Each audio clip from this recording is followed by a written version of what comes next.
Yes.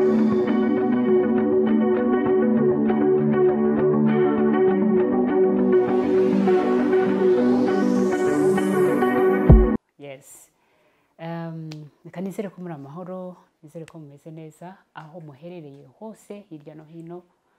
Yego, ari abantu badukurikira bari mu Buholandi, turabashuhuje mu izina rya Yesu.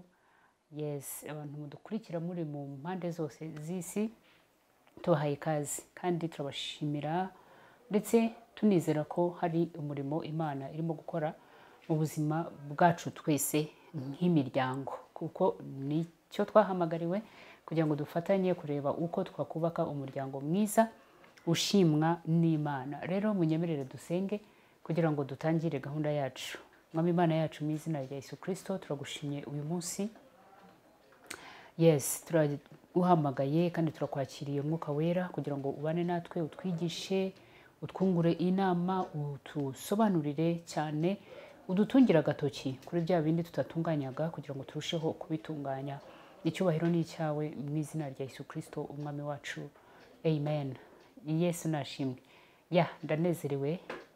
Ni byiza cyane kuza kuvugana natwe twese nihereyeho mu buryo twarushaho gutunganya imiryango myiza nk'uko Imana ibiduhamagarira. Umuryango n'umuhamagaro, urushako niryo shuri abantu bavuga ko umuntu ahabwa impamyabushobozi cyangwa impamyabumenyi atararitangira agiye gutangira, kandi niryo shuri ritajya rirangira. Ni ukuvuga ngo nta gihe uvuga ngo nashoje icyiciro wenda cy'amashuri yabanza cyangwa yisumbuye cyangwa bachelor's degree cyangwa master's degree.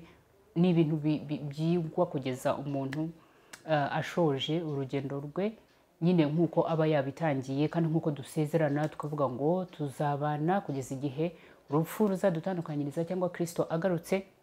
Ni umuhamagaro rero w'ubuzima bwose. Niyo mpamvu tuba tugomba gushakisha no kureba impande zose kugira ngo turebe uko twabyitwaramo neza, kuko ahantu uzaba igihe cyose ntabwo wahaba utishimye, ntabwo wahaba uri mu marira, uri mu maganya, ntabwo wahaba utanezerewe. Byabangama cyane waba ubayeho ubuzima butari bwiza, waba ubayeho nyine mu buzima bw'akababaro cyangwa bwo kwihambira. Ariko iyo bimeze neza nanone ni umunezero ukomeye cyane, niho hantu heza waba nyine ukumva wishimiye kuhaba, ukumva wishimiye umuryango wawe, ukumva wishimiye uwo mwashakanye, ukumva wishimiye ibintu byose biba mu rugo rwawe.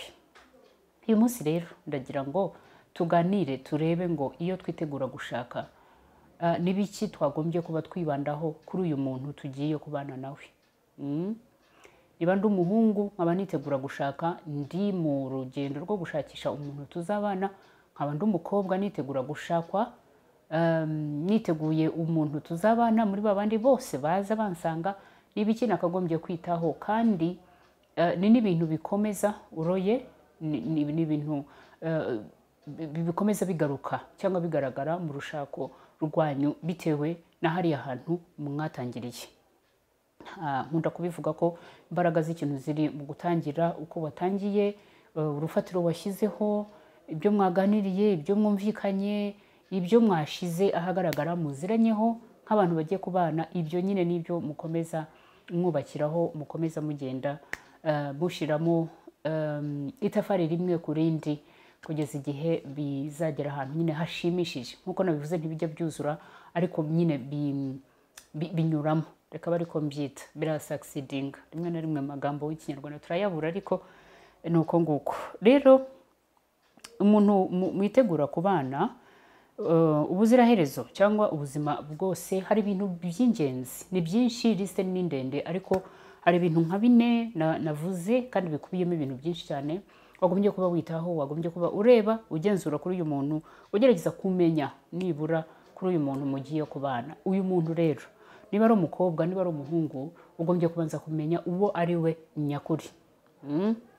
Uwo ari we, ugomba kumenya status y'uyu muntu.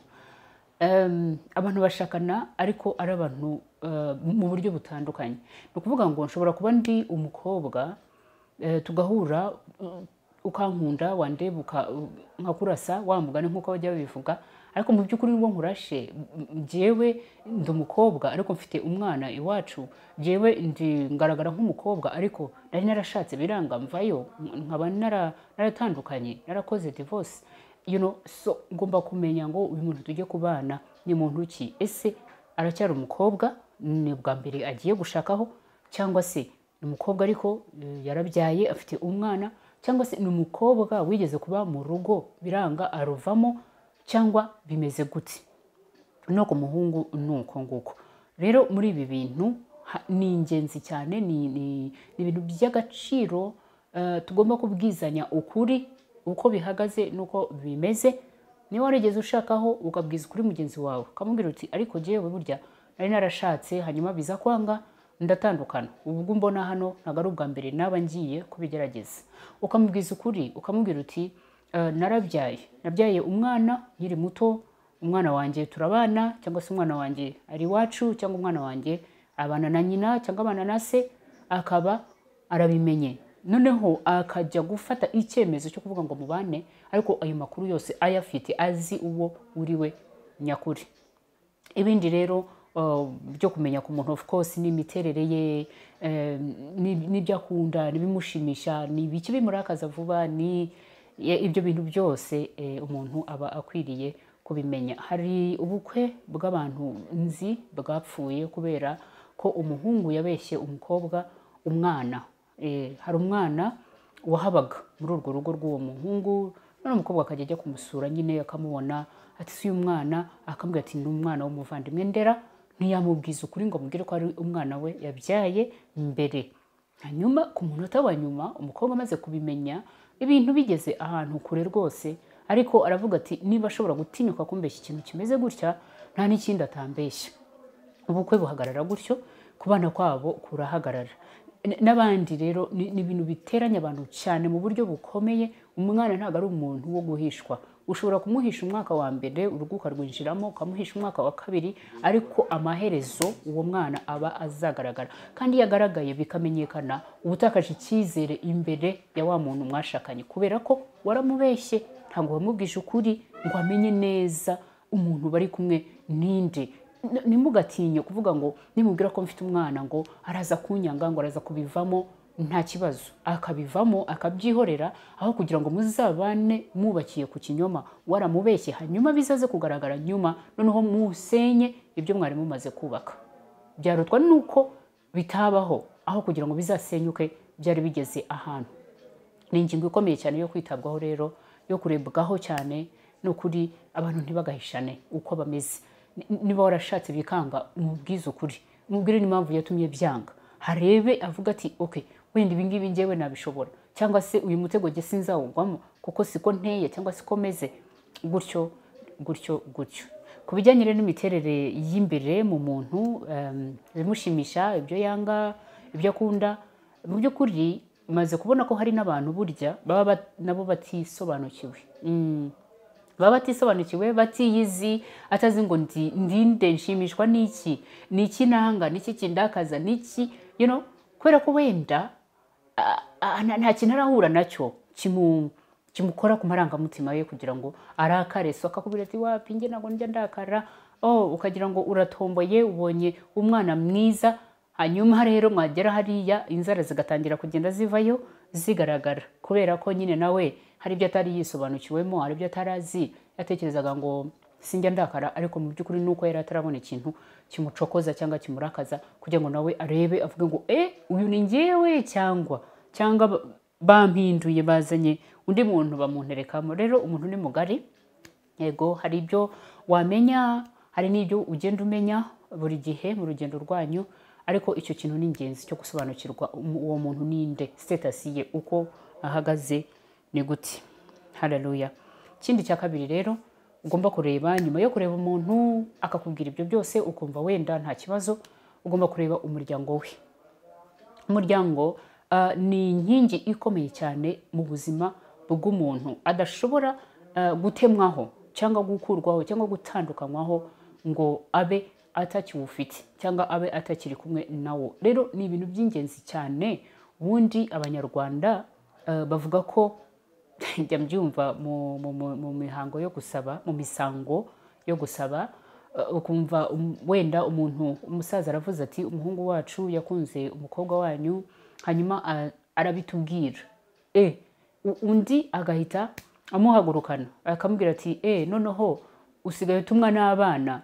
Byumvikane yuko mu muco nyarwanda ubundi ntabwo umusore arambagiza umukobwa, ahubwo ni umuryango urambagiza undi muryango. Yego, kugira ngo bitangire urebe wa mukobwa ukamukunda ukagira interest muri we, ariko noneho bikarenga uyu nguyu uri kumwe nawe ukajya ku muryango we mugari, ukajya kumenya ese uyu mukobwa cyangwa uyu muhungu akomoka mu wuhe muryango, ese afite ababyeyi, babanye bate, ubuzima bwabo bumeze bute, uyu muryango uteye ute, n'ibiki byiganje muri uyu muryango, ubuzima bwabo ukagerageza ugacukumbura ukamenya amateka y'uyu muryango. Wamara kubimenya noneho ukabona ukiyemeza ukavuga ati okay, bitewe n'amakuru mfite kuri uyu muryango nta kibazo ndumva nawe ushakamo. Kuko buriya ntuzibeshye ngo uwo wakunze n'uwo ngo umuryango we ntaho muzahurira, ntibishoboka, murahura byanze bikunze.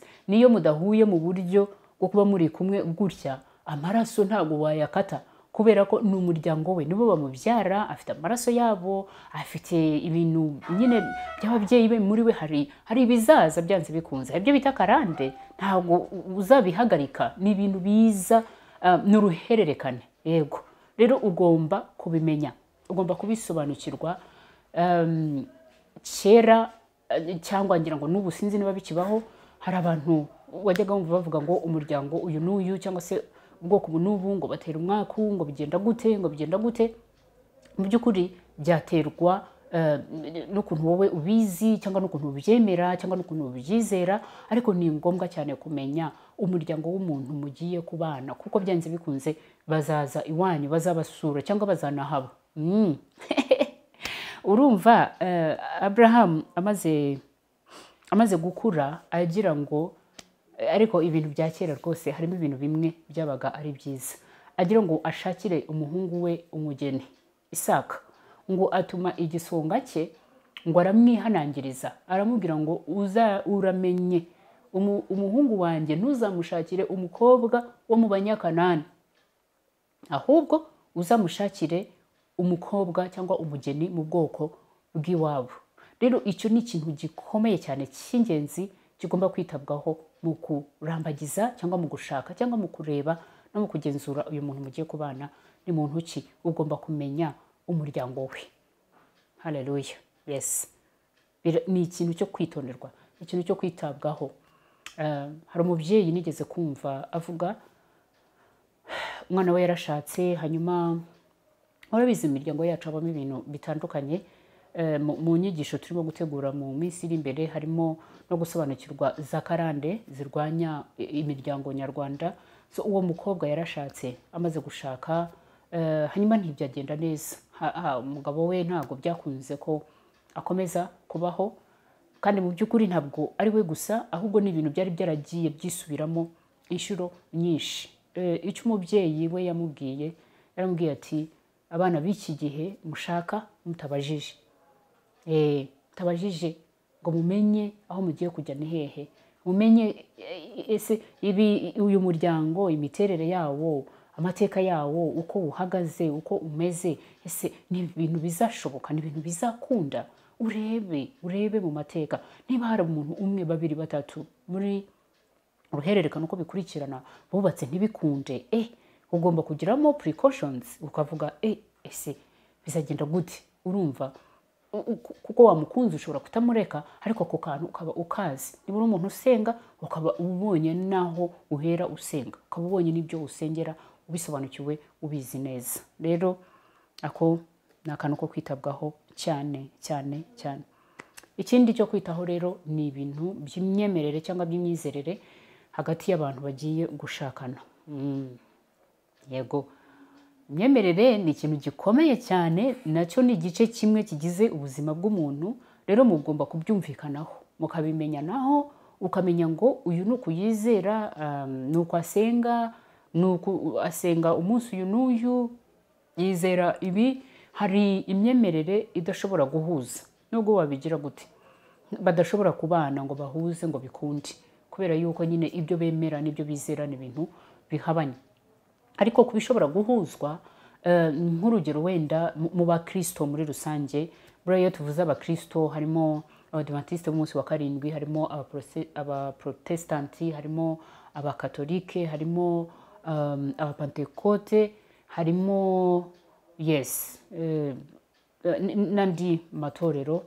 So abo ngabo bahuriye nyine ku bukristo, ariko nanone hakazamo itandukaniro ry'iminsi basengeramo. So ugomba kubimenya, ukajya mu mizi yo kumenya ngo uyu muntu turimo dukundana cyangwa se turimo dushaka kureba ko twazajya muri gahunda ihamye mu minsi iri imbere, yizera gute? Ese ni umukristo? Yes, ariko asenga ryari? Niba asenga kuwa gatandatu ni urugero, njyewe nkaba nsenga ku cyumweru, ese tuzashobora kubihuza? Nimba ajya mu rusengero njye nkajya mu kiliziya, ese tuzashobora kubihuza? Urumva, kugira ngo nimumara kubana bitazahinduka intambara, bitazahinduka ikintu cyo guhora mushwanira, uvuga uti twebwe batwigishije ibi, undi ati twebwe batwigishije ibi, bigahinduka nka bya bindi by'abantu barwana bapfuye imbeba, umwe avuga ngo iturutse mu mfuruka y'iburyo, undi ngo aturutse mu mfuruka y'ibumoso, kubera gusa ko abantu bataganiriye, batamenyanye, batacukumbuye ngo bagere kuri izo ingingo zose. Bibaye byiza abantu bajya bashakana bahuje imyemerere, bahuje kwizera, ni byiza cyane, birabafasha, biroroha. Ariko nanone nabo abandi badahuje ariko biyemeje ko bazabana uko bimeze, ni byiza bakomeze kubwizerwa, umwe ntagere mu rugo kandi ngo atangire kubangamira mugenzi we, kandi nyamara ari ibintu bumvikanyeho, ari ibintu baganiriyeho na mbere y'igihe. Guhitamo ko numva bitorohera, ntabwo bigomba koroha, kubera yuko ni ibintu bugiye kubamo, ubuzima bwawe buba busigaye nyuma y'uwo munsi umaze kuvuga ngo ndabyemeye, ndabyemeye, unamanitse n'ukuboko ukabirahirira. Rero ibyo bintu byose ugomba kubyitaho. Haleluya. Ikindi kintu ugomba kwitaho ku muntu mugiye kubana, ni ikintu cyo kumenya intego z'ubuzima bwe, cyangwa se umugambi w'ubuzima bwe. Ese ni umuntu ufite ikihe cyerekezo? Reka mvuge gutyo, icyerekezo cy'ubuzima bwe ni ikihe? Kuko nk'uko njya nkunda kubivuga, hari abantu barinda bageza ku gihe cyo kujya gushaka, mu by'ukuri adafite icyerekezo cy'ubuzima bwe. Noneho niba adafite icyerekezo, harya wowe arimo gushaka arimo arakujyana hehe? Mwebwe mwembi nimumara kubana, nimumara guhuza, mukunga ubumwe, murerekeza he? Murajya hehe? Murakora iki? Yego, yes. So ugomba kumenya purpose, ugomba kumenya icyerekezo, ugomba kumenya focus, intumbero, ugomba kumenya intego z'ubuzima bwanyu, z'urwo rugo mushaka kubaka, z'uwo muntu. Ese ni muntu, sinshaka kuvuga ngo ni muntu ki, kuko biratandukanye. Intumbero ye ni iyihe? Ni zihe ntego z'ubuzima bwe? Ese niba usanze hari ibintu runaka amaze kugeraho, n'ibindi biki bisigaye arimo kureba, avuga ati mu myaka nitumara kubana ndifuza ko mu mwaka umwe, mu myaka ibiri tuzaba turi aha n'aha, tugeze kuri iki ngiki, tumaze gukora iki ngiki. Ibi biraza, intego z'umuntu mugiye kubana ziraza zikagera no kuri gahunda y'urubyaro. Yego, gahunda y'urubyaro, mukicara mukaganira, ukavuga ngo ukuraho niyo dukura. Buri muntu wese aba afite ibyiyumviro bitewe n'ukuntu akuze, n'umuryango we, n'ibintu byose bimugize. Akavuga ati jewe nzabyara abana 6, undi akavuga ati jewe nzabyara 2, undi ati jewe nzabyara 4, undi ati nzabyara 10. Ni urugero. So mugomba kwicara mukabihuza, mukabiganira, mukavuga muti mukageraho mubihuriza. Akabwira ati jewe nkunda abana tuzabyare 6, abahungu 3 n'abakobwa 3. Ibyo ni ibyifuzo by'abantu, buri muntu wese aba yifuza nyine kugira abahungu n'abakobwa. Nawe ukamubwira, hanyuma mukagira aho mubihuriza. Mwamara kubihuza, wenda muvuze muti tuzabyare 4 cyangwa tuzabyare 5 cyangwa 3, noneho mukanatekereza ngo aba bana tuzababyara ryari, mu gihe, mu kihe gihe? Muri iki gihe ibintu bigenda bihinduka, iterambere n'igitangaza. Hari abantu bashakana bakavuga ngo tugiye kwiha igihe cy'imyaka 2-3 kubera ko hari ibintu dushaka kubanza kugeraho, nakorekane no kubyita n'ibintu. Hari abavuga ngo tubanze turye ubuzima, ngo tubanze twishimishe, ngo tubanze tugire umwanya wacu twembi, hanyuma nyuma y'iyo myaka tuzabyara. Hari ababitekereza gutyo ndetse hari n'ababikora gutyo. Unfortunately, ikibabaje kandi igitangaje, ya myaka yarangira bajya kugerageza kugira ngo babyare ugasanga biranze, bagatangira noneho kwiyuha akuye, bagatangira kwirukanka inyuma y'urubyaro bashakisha hirya no hino mu buryo bwose bushoboka buhari bwo kubyara. Rero biterwa n'abantu, biterwa n'imico, ngira ngo biterwa wenda n'igihe turimo tugezemo, ariko mu by'ukuri ubundi abantu intego imwe mu ntego z'abantu gushakana, ndetse n'ibyo Imana yanabivugiye ngo mubyare mwororoke. Ntekereza ko urubyaro rwose ari ikintu kitari gikwiye kuba ndakumirwa, ari ikintu kitari gikwiye kuba bavuga ngo tube turetse, cyane cyane ko ntabwo kubyara ari umugambi w'umuntu. Ntabwo kubyara ari umugambi w'umuntu, kuko hari n'abibwira gutyo bavuga ngo tube turetse, yahagera iryo joro akarara yasamye.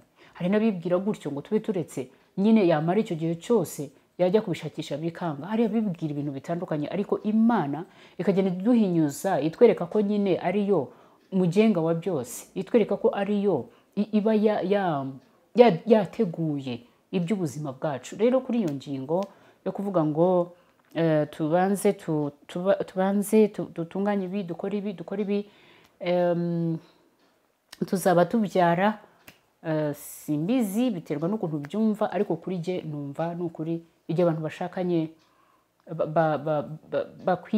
baba bari open, yego, baba bari expectant, bategereje nyine Imana yabaha urubyaro ako kanya, Imana ishimwe, bakabyakira, bakakira umwana, bakishima, kuko izo nizo mbuto zinda yabo Imana iba ibahaye. Naho rero abashaka kubanza gukora ibindi hanyuma bakazagira time yo kumakinga babies, abo nabo uburenganzira bwabo, ariko Imana nyine ibafashe muri ibyo byemezo baba bafashe kugira ngo bijye biba byiza, bijye binyuramo nyine nk'uko babitekereje. Haleluya.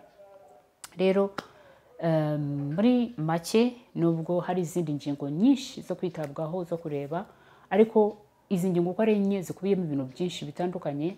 Iyo umaze kubireba ku muntu ushaka ko mubana, ukaba umaze kubona ko agukunda, gukunda rero njya mbivuga ko atari amagambo gusa, ahubwo n'ibikorwa nyine ubona akora kugira ngo bikwereke ko rwose ari wowe ashaka ko muzabana. Ndumva waba witeguye kuvuga yego cyangwa kuvuga oya, bitewe n'icyo wabonye muri ubu bushakashatsi bwawe bwimbitse washakashatse ku muntu. Haleluya. Rero birumvikana yuko nyine ubundi uburyo bwo gutereta cyangwa se bwo gushakisha umukunzi, hari uburyo bwo kumwirebera wowe ubwawe, ukamureba, ukamukunda, ukabona ni umukobwa mwiza cyangwa se ni umusore mwiza. Ubwo ni igihe akwaprochinze cyangwa akwegereye. Hari n'ubundi buryo abantu bakora barangiwe cyangwa bahujwe n'undi muntu muranga. Ni ibintu byahoze bibaho mu muco nyarwanda, sinzi niba ubu bikiriho, niba binahari ntabwo ari ku kigero cyo hejuru cyane, ariko nabyo ni ibintu byakorwaga. Umuntu rero yajyaga kukurangira, yabaga ari umuntu nyine wizeye, kandi nawe ari umuntu wabanje kugenzura ko koko uwo muntu agiye kukurangira n'umuryango w'uwo muntu nyine ari ibintu bizavamo, ari ibintu bizakunda. Yes. Ikindi rero nyine ni uburyo bwo ko Imana ikubwira ikagusanga rwose, kakuzanira ifoto y'umuntu utaranabona, utanazi, wenda atari naho hafi aho mu babandi ujya utekereza, ujya ushyiraho akajisho, Imana ikakubwira ngo uyu nguyu niwe uzaba umugore wawe cyangwa niwe uzaba umugabo wawe, ari mu gihugu iki n'iki. Tujya twumva ubuhamya bw'abantu bigendekera gutyo, ariko muri byose waba wakunze, waba warangiwe, waba ari Imana yavuganye nawe, ni ukuri biba bikwiriye ko n'izi details nazo n'aya makuru yimbitse nayo uyareba kugira ngo umenye neza aho ugiye kujya, ahantu byo ugiye kwinjiramo, kugira ngo bizanaguhire, bizanagende neza. Rero Imana ibahe umugisha, tureba neza, tugenzura, twitegereza, tumenya, tubaza, yego, ubaza nyir'ubwite, cyangwa se niba hari birenzeho ukeneye wenda ukaba washaka umuntu wo mu muryango ukamubaza, ni ibintu byemewe kuko aba ari igihe cyo gushaka gufata icyemezo, kandi buri gihe ujya gufata icyemezo hagomba kuba hari ingingo ziteguye zifatika ushingiraho wemeza ibyo ngibyo ugiye kwiyemeza. Imana ibaha umugisha. Rero ikiganiro nakagaruka, tuzasubira ubutaha. Reka dusenge. Mana, turagushimiye mu izina rya Yesu Kristo, turagushimiye ku ubwizi ngingo z'ingenzi turebye twagombye kuba twitegura cyangwa se tubanza tukamenya mbere yuko twinjira cyangwa twiyemeza kuvuga ngo ngiye kwinjira mu buzima bw'uyu muntu, agiye kuba umugore wanjye cyangwa ngiye kuba umugabo we.